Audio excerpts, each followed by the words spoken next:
সকলকে প্রথমেই আমাদের মিশন রঘাতপুর পাবলিক স্কুল মিশন এর পক্ষ থেকে সকলকে 26শে জানুয়ারির আন্তরিক শুভেচ্ছা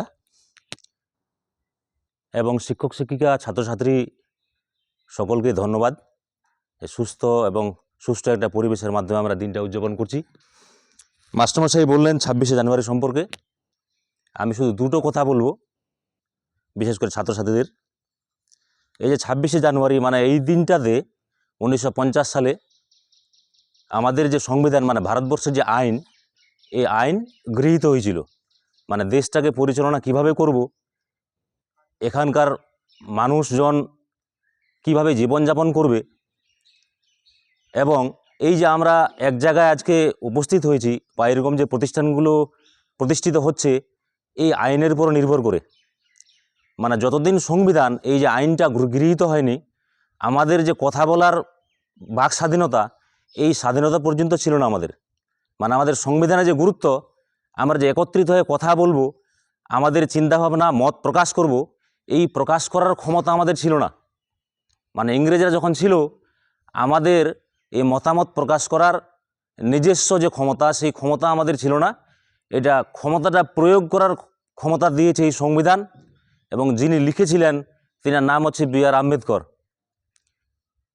এই ক্ষমতা বলেই, এই আইনের বলেই আমরা এই মত প্রকাশের ক্ষমতা পেয়েছি, কাজকর্ম করার ক্ষমতা এবং শিক্ষার অধিকার, এই যত রকমের অধিকার আমরা পেয়েছি এই সংবিধানের মাধ্যমে পেয়েছি।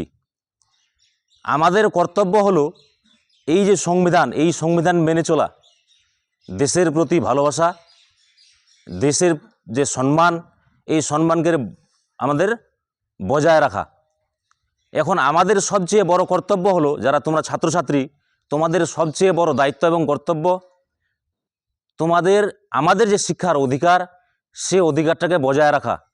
এবং তোমরা যে এই মিশনে এসছো পড়াশোনা করার জন্য, তোমাদেরকে মেনে চলতে হবে এখানকার শিক্ষক শিক্ষিকাদের, এবং তোমরা যে কাজের জন্য এসছো সেই কাজটাকে প্রথমে তোমাদের বুঝে নিতে হবে, করতে হবে। তোমাদের প্রথম কাজ হলো, তোমরা শিক্ষা গ্রহণ করার জন্য এসছো, জানার জন্য এসছো, এখানে শিখতে এসছো। তো তোমাদেরকে শিখতে হবে, পড়তে হবে, জানতে হবে। তাহলে এই যে ক্ষমতাটা আমাদের দেওয়া হয়েছে, এই ক্ষমতাটাকে আমরা সঠিকভাবে প্রয়োগ করতে পারবো। যদি আমরা সুশিক্ষা শিক্ষিত না হই, যেই ক্ষমতাটা আমাদের দেওয়া হয়েছে সেই ক্ষমতাটা কিভাবে প্রয়োগ করতে হবে সেটা আমরা জানবো না, বুঝবো না। তো যাই হোক, বেশিক্ষণ দাঁড়িয়ে থাকা সমস্যা তোমাদের, এই বলে আমার ক্ষুদ্র বক্তব্য শেষ করছি। ধন্যবাদ।